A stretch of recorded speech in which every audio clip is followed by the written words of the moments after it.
मेरे प्यारे बच्चों, आप सबको नमस्कार। उम्मीद है सबको आवाज़ आ रही होगी। देखो यार, एक बहुत अच्छी मुहिम चल रही है इस समय। जो हमारा स्टूडेंट है, जितना भी एसएससी की तैयारी कर रहा है, सारे बच्चों ने एक मुहिम दौड़ा रखी है कि एसएससी में जो रिजल्ट नहीं डिक्लेयर हो रहा उसके ऊपर कार्रवाई करी जाए। कुछ ने दौड़ा रखी है कि एसएससी और रेलवे के स्टूडेंट के बारे में सोचा जाए। मेरे बच्चों, बहुत सारी कमियां होती हैं बहुत सारी चीज़ों में, लेकिन एक बात है कि जीवन में आप कमियां ढूंढने में रह जाएंगे तो आगे कभी नहीं बढ़ पाएंगे, है ना। तो आज वक्त नहीं है कि इन सारी मुहिमों में कमी ढूंढी जाए और इनमें और क्या बेटर हो सकता है उस पर करा जाए। आज थोड़ा सा डिटेल में एक बात पर चर्चा करी जाए कि ऐसा क्यों हो रहा है कि हमें एक नोटिफिकेशन निकलवाने के लिए भी बार बार एसएससी के साथ मुहिम ही दौड़ानी पड़ती है। कभी हम एडमिट कार्ड के लिए, कभी हम रिजल्ट के लिए, कल को वैकेंसी के नोटिफिकेशन के लिए। ऐसा क्यों हो रहा है बार बार? ये सारा सिस्टम आपने देखा होगा कि नीट और जेई के लिए भी तो है, ये सारा सिस्टम यूपीएससी के लिए भी तो है। यूपीएससी में कैसी चीज़ें टाइम टू टाइम होती चली जा रही हैं। पहले से डिक्लेयर होता है कि लगभग 20 अगस्त के आसपास एग्ज़ाम होना होता है। तो कैसे ये सारी चीज़ें हो रही है और एसएससी में ऐसा क्या हो जा रहा है कि सारी धांधलेबाजी भी हुई पीछे वक्त पे, जो अब ठीक ठाक भी हुई, उसके बाद एग्ज़ाम में डिले हो गया। मुझे कुछ पोस्ट भेजी एक बच्चे ने, और मैं अपने घर पे नहीं हूँ। अगर मैं दिल्ली होता तो मैं यूट्यूब पे बनाता वीडियो को। एक बच्चे ने भेजा कि एसएससी सीजीएल 2018 का जो फॉर्म था हमने 5 मई को अप्लाई किया। उसके बाद बाकी सारा प्रोसेस चला, टायर 1, टायर 2, टायर 3, और ये एग्ज़ाम हमने 29 दिसंबर 2019 को हमने टायर 3 का एग्ज़ाम दिया। आज 238 दिन हो गए हैं टायर 3 दिए हुए। टायर 3 जो दे रखा है उसको आज 238 दिन हो गए हैं, लेकिन आज तक भी टायर 3 का रिजल्ट नहीं डिक्लेयर किया इन लोगों ने। आप एक बात सोचिए कि जो बच्चे अकाउंट से पढ़े होंगे कि गवर्नमेंट की अगर आप कोई भी ऑब्लिगेशन करते हो, अगर मान लीजिए आपने कोई टैक्स पे नहीं किया है, गवर्नमेंट आपको पता है कितना % टैक्स लेती? 24% टैक्स लेती साल का। यानी आपने अगर 100 रुपये गवर्नमेंट के खाते से चुराए हुए हैं तो आपको 24 रुपये एक्स्ट्रा देने पड़ेंगे हर साल। वो तो देना ही पड़ेगा साथ में अलग से। तो भाई मेरा एक सवाल ये भी था कि रेलवे एनटीपीसी के लिए जो 2019 चुनाव से पहले बच्चों को काटा गया, और उसमें मेरे को सुनने में आया है, जैसे बाकी टीचर्स ने बोला और बच्चों ने जो रिपोर्टें भेजी है, कि करीबन 2-2.5 करोड़ बच्चों ने अपीयर हुए हैं उसके अंदर, और उसमें 400-500 जो भी फीस रही होगी वो फीस भी बच्चों ने पे की। तो आज उन बातों को तो बहुत टाइम हो गया। अब सरकार अगर उसमें 400 भी लौटा देगी तो क्या मतलब बना? तुम तो ले लो 24% टैक्स, बच्चे को तुम पैसा काट के भी लौटा दो, मतलब तुम्हारे लिए तो सही धंधा होने लग गया। दूसरी चीज़ ये कि हमने पैसा इसलिए थोड़ी दिया था रेलवे एनटीपीसी के लिए कि हमें वापसी मिलेगा कल को, या इस उम्मीद से थोड़ी दिया था कि पैसा हमें वापसी चाहिए। हमें नहीं चाहिए था पैसा वापसी। हमने जिस चीज़ के लिए दिया था उस चीज़ के लिए हमारा काम होना चाहिए। अगर हमने एग्ज़ाम कंडक्ट कराने के लिए पैसा दिया था तो एग्ज़ाम कंडक्ट कराने के लिए होना चाहिए। सच मायने में देखा जाए तो ये तो देश का सबसे बड़ा घोटाला हुआ कि आपने 2019 चुनाव से पहले माहौल बनाने के लिए रेलवे एनटीपीसी में बहुत सारी वैकेंसी निकाल दी, माहौल बना लिया, आज तक भी उसका कुछ हुआ नहीं। मतलब ये तो आपने सच मायने में, मतलब भारत देश के चुनाव को ही आपने मैनिपुलेट कर दिया, स्टूडेंट को ही मैनिपुलेट कर दिया पूरी तरीके से। दूसरी बात ये दोस्तों कि मेरा अब यहाँ पे आपके साथ सुझाव ये है कि 3-4 चीज़ों पे काम करिए। और देखिए, एक बात तो आपको समझनी पड़ेगी कि नीट और जेई वाली अगर मैं कहानी बताऊं तो ये इतनी आसान नहीं थी जितनी आज आसान है। जैसे आज चीज़ें प्रॉपर हो जा रही हैं, इतना प्रॉपर पहले नहीं होती थी। भाई कैसे ये प्रॉपर होगी? बहुत सारे बच्चों के पेरेंट्स ने बहुत बलिदान दिया है, उन्होंने बहुत बड़े लेवल पे आंदोलन भी करे हैं, तब जाके आज ऐसा हो रहा है कि नीट और जेई का एग्ज़ाम टाइम पे कंडक्ट करा रहे हैं। और उसके लिए अभी आप देख ही रहे हैं करंट में राजनीति चलने लग रही है। मेरे भाई, देश में 50 एग्ज़ाम होते थे मेडिकल के और इसके जेई के। ये तो बच्चों ने मिलके, उनके पेरेंट्स ने मिलके मुहिम चलाई, तब जाके ये कामयाब हुए हैं आज। यूपीएससी कैसे प्रॉपर तरीके से चल रहा है? क्योंकि यूपीएससी के बच्चे इनकी खाट खड़ी कर देते हैं 2 दिन में, ठीक है। एसएससी के बच्चे के साथ क्या दिक्कत है? बच्चा बहुत है, लेकिन कोई एसएससी रिजल्ट के लिए लगा लेता है ट्विटर कैंपेन, कोई अपने पर्सनल एजेंडे के लिए ट्विटर कैंपेन चलवा देगा, कोई चला देगा तुम्हारा एसएससी स्टूडेंट और रेलवे स्टूडेंट के लिए। सोचिए भाई, एक बात बताओ, हमारा ये काम थोड़ी है। हमारा ये काम थोड़ी हम ट्विटर पे चलाए। हमने वोट दिया तुमको, हमने एग्जाम की फीस जमा करी, क्रेडिबिलिटी क्या रही फिर तुम्हारी। अब भाई मेरे सुझाव यहाँ पे ये है कि हम आज जो मुहिम चलाएं ना, वो हम ना चलाएं रिजल्ट के लिए, ना हम चलाएं बाइकआउट इसके लिए उसके लिए। कारण क्या है, रिजल्ट आना है भाई। मान लो 40 लाख बच्चों ने फार्म भरा, प्री तो ये साले ले लेते हैं टाइम पे। क्यों? प्री में ही भीड़ होती है, वो 40 लाख बच्चों में से भीड़ छट लेती है, फिर बचते हैं 1.5-2 लाख रुपए ना, 1.5 लाख बच्चे। उन 1.5-2 लाख बच्चों में मेंस दे लेते हैं, मेंस देने के बाद बहुत कम बचते हैं, फिर टायर 3 के साथ तो और कम बचते हैं। यानी टायर 3 के बाद विरोध करने वाले बच्चों की संख्या ही क्या बची जो कामयाब होंगे विरोध में। इसलिए मेरे भाइयों करो ये कि बाइकआउट एसएससी चेयरमैन, क्योंकि हमारी जो लड़ाई है ना वो एक एक एग्जाम के लिए नहीं लड़ी जाएगी, हम बट के नहीं चलेंगे। ये तो फूट डालो शासन करो वाली राजनीति हो गई कि आज तुम चला दो भैया एसएससी के लिए, कल तुम चला दो रेलवे के लिए, कल तुम चला दो एसएससी में रिजल्ट के लिए, फिर तुम चलाओ नोटिफिकेशन के लिए। हम तो इसी में लगे रहेंगे, हम तो इसी चीज का काम करते चलेंगे। भाई एक ही लगाओ। भाई एसएससी में किसको अधिकार दे रखा है ये सारी चीजें टाइम टू टाइम करने का? ये अधिकार दे रखा है मेरे भाई किसको? एसएससी चेयरमैन को। ये उसकी ड्यूटी है भाई। वो तनख्वाह किस नाम के लेने लग रहा है? वो आईएएस है, उसको सैलरी मिल रही है। तुम बिहार में चुनाव करा ले रहे हो कोरोना की जैसी मर्जी सिचुएशन हो, तुम नीट का एग्जाम करा ले रहे हो जैसी मर्जी सिचुएशन हो, है ना। तुम अगर तुम्हारे फेवर की चीजें चाहिए तो तुम सुशांत के लिए सब कुछ खड़ा कर दे रहे हो, क्योंकि तुम्हें अपनी सूटेबिलिटी के हिसाब से सिचुएशन तैयार करनी है। तुम्हें महाराष्ट्र सरकार का कुछ करना है, तुम्हें बिहार सरकार का कुछ करना है। कोरोना के अंदर जयपुर में, राजस्थान में सरकारें गिराने के पूरे प्रोग्राम बैठा दिए गए। इसी कोरोना के दौरान मध्य प्रदेश में सरकारें गिरा दी गई, लेकिन स्टूडेंट के लिए नहीं सोच रही गवर्नमेंट। तो भाई ये गवर्नमेंट तो मतलब घटिया से घटिया लेवल पे जा चुकी है। लेकिन बात यह है कि समस्याएं तो सबको पता है, समाधान क्या है। तो मेरे बच्चों जितना हमको ज्ञान है, जितनी हमारी समझ है, मैं उसके हिसाब से आपको कुछ पॉइंट लिखे हुए मैं आपको बता रहा हूँ। सबसे पहली चीज़ तो, और ये ज़रूरी नहीं है कि आपको ये सब पसंद ही आए, है ना। हर एक आदमी के अलग अलग व्यू हैं, लेकिन अलग अलग मुहिम मत चलाओ, एक मुहिम चलाओ। भाई जो एसएससी चेयरमैन बैठा है ना, जब उसकी कुर्सी पे आंच लगेगी ना और उसकी कुर्सी डिगमिगाएगी तो वो सब कुछ टाइम पे करके देगा, ठीक है। और इस समय आप भी जानते हो रोड पे खड़े होकर आंदोलन नहीं हो सकता है। कोरोना का बहाना भी और कोरोना की सिचुएशन भी ऐसी है कि कोई भी जाके वो आंदोलन नहीं कर सकता। पहली चीज़ तो ये कि आप सिर्फ और सिर्फ जो ट्विटर और इन पे कैंपेनिंग करते हो, तो भाई एक ही कैंपेनिंग करो, बाइकआउट एसएससी चेयरमैन, और कुछ नहीं, बाइकआउट एसएससी चेयरमैन। हम इंडिविजुअल एक आदमी पे वार करेंगे जिसकी वजह से ये गलतियां हो रही हैं, हाँ या ना। क्योंकि अल्टीमेटली उसकी जिम्मेदारी है कि भैया तू सारी चीजें टाइम पे लाके दे, सारी चीजें टाइम पे करें। हम अलग अलग क्यों करें मुहिम? आज एक यूट्यूबर आता है और वो कहता है कि जी आज से हम ये वाला कैंपेन चालू कर देते हैं, हम सपोर्ट में है जी, करते हैं। अगले दिन दूसरा आता है जी ये कर देते हैं, करते हैं। अरे भाई कितने मुहिम चलाओगे? एक मुहिम कामयाब नहीं हो रही इस तरीके से। एक मुहिम चलाओ, बाइकआउट एसएससी चेयरमैन। अरे पैसे इसने लिए हमारे टैक्स के, ठीक है, और भाई इसकी जिम्मेदारी है, ये एग्जाम कंडक्ट करा के देगा। हम हर एक के लिए हाथ पैर नहीं जोड़ते फिरेंगे। बाइकआउट एसएससी चेयरमैन, इसकी कुर्सी हिलाओ, ठीक है। और रही मीडिया की, तो मीडिया भाई आज भी दिखाएगा रात को, ठीक है, और कल भी दिखाएगा, और आगे इस मुद्दे को पकड़ रहा है और पकड़ेगा।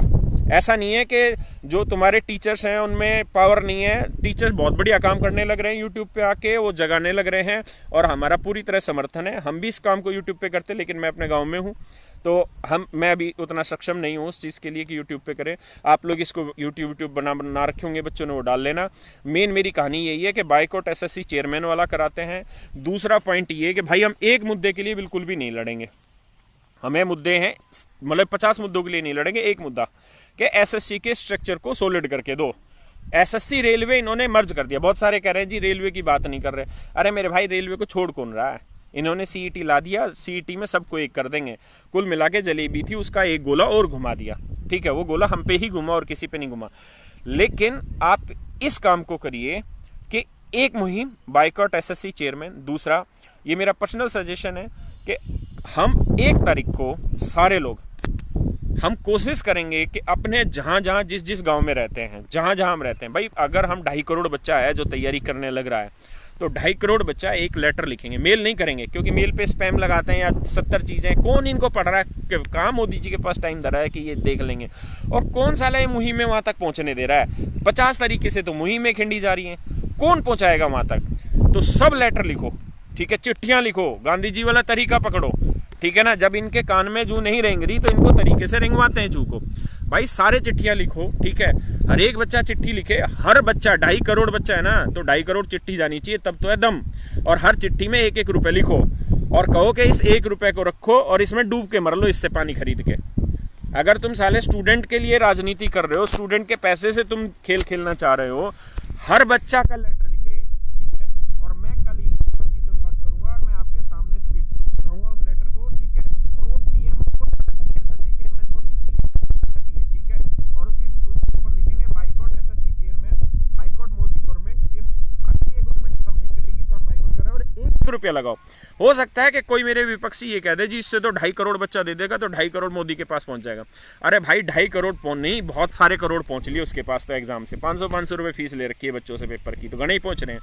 बाकी 1-1 रुपया अगर हम पहुंचाएंगे ना तो उसका फायदा ये मिलेगा कि कम से कम वो इकट्ठे तो करें उसको। देखिए तो सही कि युवाओं का दर्द कितना है। और मेरे भाई हम ना करते डिले रिजल्ट का और ना और चीज़ों का, हम एक ही मुहिम बाइकआउट एसएससी चेयरमैन, इसकी जिम्मेदारी है, पैसे इसको पकड़ाए हैं, ठीक है, तनख्वाह ये ले रहा है टैक्स के पैसे की हमारी की, इसकी जिम्मेदारी काम करके दे। और कोई कोरोना का बहाना नहीं है फालतू का है। कोरोना में तुम बिहार का चुनाव करा लोगे, कोरोना में तुम जयपुर में सरकारें पलट लोगे, तुम कोरोना मध्य प्रदेश की सरकार पलट लोगे, कोरोना में तुम और 70 काम कर लोगे। यही काम तुमसे नहीं होगा बस कोरोना में, और बाकी सारे काम हो लेंगे। कोरोना से 1 महीने पहले तुम नमस्ते ट्रम्प चला लेते हो, पर इन युवाओं की कौन सोचे? इसलिए नहीं सोच रहे ना क्योंकि युवा बिखरा हुआ है, रोज अलग अलग मुहिम चलाता है, अलग अलग एजेंडे चलते हैं। भाई एक काम करो आज, बाइकआउट एसएससी चेयरमैन। दूसरी चीज, हर बच्चा लेटर लिखेगा, हर एक बच्चा जिसको दर्द है, ठीक है, जो तैयारी करने लग रहा है, हर बच्चा लेटर लिखेगा। हम इतने दे चुके सरकार को, 1-2 रुपए 10 रुपए और सही हमारे खर्चा, लेकिन हर बच्चा लेटर लिखो। और इतने लेटर पहुंचा दो ना पीएमओ में कि बाढ़ आ जाए वहां पे, इनको पता चल जाए कि बेरोजगार किस तरह से होने लग रहे हैं। और पता है तुम्हें क्या दिक्कत है? नीट की जेई की क्यों आवाज उठने लग रही न्यूज में?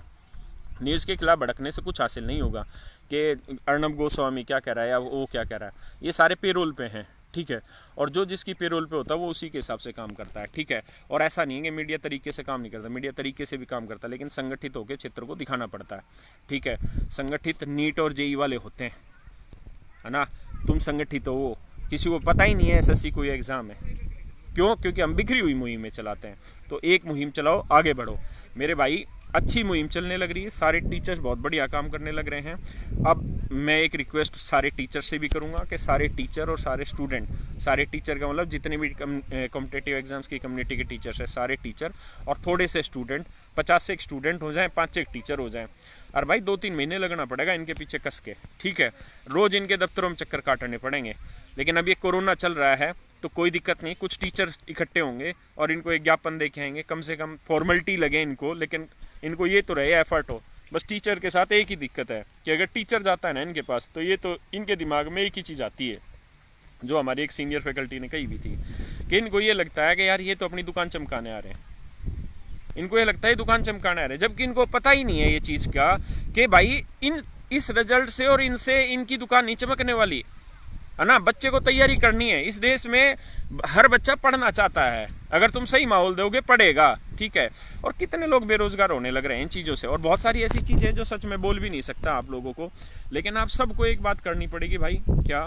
बाइकआउट एसएससी चेयरमैन करना पड़ेगा, हर एक बच्चे को लेटर लिखना पड़ेगा, मोदी सरकार को, पीएमओ को लेटर भेजना है ताकि इनके कान खड़े हो और इनको पता चल जाए कि बच्चा बहुत सारा है, ठीक है मेरी बात। दूसरी चीज़ ये भाई मेरे कि गवर्नमेंट की बहुत सारी पॉलिसी हैं जो हमारे अगेंस्ट चलने लग रही हैं, और ये बीजेपी गवर्नमेंट है।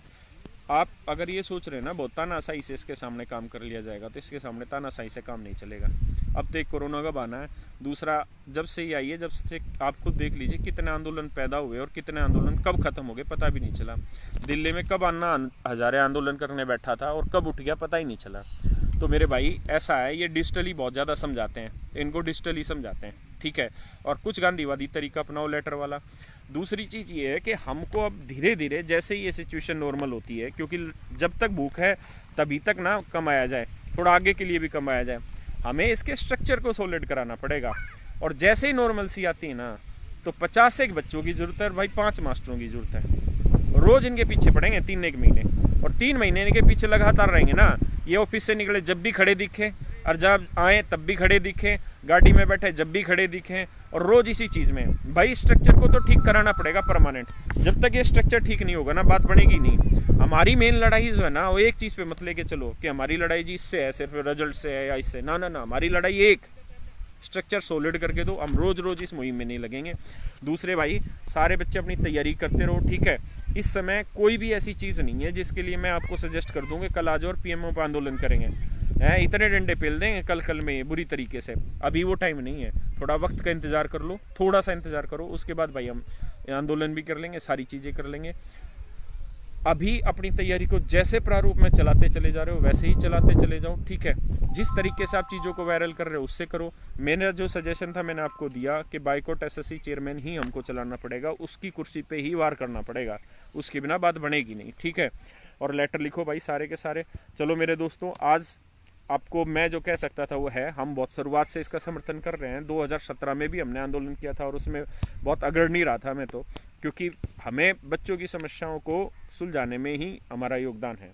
हम नेगेटिविटी ना तो जीवन में रखते हैं ना किसी और की भी चाहते हैं। सारे टीचर मेहनत कर रहे हैं, अब सारी बच्चों के हाथ में पावर है। आप जब तक हर एक बच्चा खड़ा होकर मेहनत नहीं करेगा बात नहीं बनेगी, है ना। हर बच्चा खड़ा होकर मेहनत करो इस चीज़ को लेके, है ना। इस वाली मुहिम को इतना दौड़ा दो, बाइकॉट एसएससी चेयरमैन वाली को और इसको लेटर वाली को, कि इनको पता चल जाए कि हाँ यार इतनी स्ट्रेंथ इन बच्चों की है। जब हमारे पास इतनी स्ट्रेंथ है, हम 2.5 करोड़ को कमजोरी क्यों समझ रहे हैं? 2.5 करोड़ बच्चा ताकत क्यों नहीं है हमारी? ये तो बहुत बड़ी ताकत है भाई, हर तरीके से ये ताकत है हमारी। सरकार को चुनाव में भी हमारी ताकत की जरूरत पड़ेगी, सरकार को गवर्नमेंट में को देश में माहौल बनाने के लिए भी हमारी जरूरत पड़ेगी। और भाई आत्मनिर्भर हम सारे हैं, ठीक है। सारी सरकार प्राइवेट से चला दोगे क्या? रेलवे सारी प्राइवेट करके चला लोगे क्या, है ना? और फिर तुम तो क्यों टेंशन ले रहे हो? फिर तो सारी जगह हम भी प्राइवेट दौड़ा लेंगे। तो परेशान ना हो, एक ही काम करते हैं, बाइकॉट एसएससी चेयरमैन, और कोई मुहिम नहीं, सिर्फ एक मुहिम, बाइकॉट एसएससी चेयरमैन। सारे मिलके बोलो एक बार, बाइकॉट एसएससी चेयरमैन, इसकी कुर्सी हिलानी है, क्योंकि काम इसका है। और ये कोई बहाना नहीं है कि कोरोना की वजह से रिजल्ट नहीं दे रहे। तुम्हारे हाथों में कोरोना होने लग रहा है, मेहंदी लगा के आ रहे हो जो कोरोना हो जाएगा तुम्हारे हाथों, पेपर चेक करने में बकवास करते हैं। बाइक कति खींच के मीटर लो, ठीक है, और एक क्या मुहिम दौड़ाओ, दूसरी मुहिम नहीं। बाइकॉट एसएससी चेयरमैन, फिर से बोलो सारे, बाइकॉट एसएससी चेयरमैन। चलो मेरे भाइयों, मुहिम को आगे तेज रखो, और हम इसमें आगे भी पहले से समर्थन में है, 2017 से ये आवाज उठाते आ रहे हैं, आज भी उठा रहे हैं, आगे भी उठाएंगे। जितने हमारे साथी हैं उन सब का धन्यवाद जो इस मुहिम में आगे बढ़ रहे हैं और आगे जुड़ रहे हैं। लेकिन सबसे एक ही रिक्वेस्ट है, एक ही झंडा, एक ही एजेंडा लेके चलोगे तो कामयाब है। अगर तुम रोज 10-10 नए कैंपेन दौड़ाओगे ना, हर एक यूट्यूबर, तो तुम कुछ नहीं कर रहे हो। मैं कहना नहीं चाहता हूँ चीजों को नेगेटिविटी, हम गलत दिशा में चले जा रहे। एक चलाओ ना भाई। जिम्मेदारी किसकी? जिम्मेदारी एसएससी चेयरमैन की। रिजल्ट नहीं आएगा तो एसएससी के तहत, कोई और काम नहीं होगा तो एसएससी के तहत, है ना। गवर्नमेंट ने तो उसको अपॉइंट कर दिया ना, अब उसकी क्रेडिबिलिटी देखते हैं कि उसको गवर्नमेंट नहीं करने दे रही, या वो खुद नहीं करना चाह रहे हैं, या क्या करना चाह रहे हैं। आज के टाइम में हर गवर्नमेंट ऑफिस में कह दिया कि भाई सारा स्टाफ काम करेगा, फिर एसएससी में क्यों नहीं कर रहा जो ये रिजल्ट वगैरह नहीं देने लग रहे? और आप टेंशन ना लो, ये कुछ नहीं, शांत करने के लिए आप रिजल्ट की वो करोगे, रिजल्ट में एक पंगा लाके आज ही डाल देंगे रात को उस पे नोटिस वोटिस में कुछ भी, फिर आगे खींचेंगे। बाइकॉट एसएससी चेयरमैन, हर चीज बाइकॉट एसएससी चेयरमैन डालो, ठीक है भाई। मुहिम को आगे बढ़ाओ, और मैं कति साथ हूँ और हमेशा साथ रहेंगे आप लोगों के।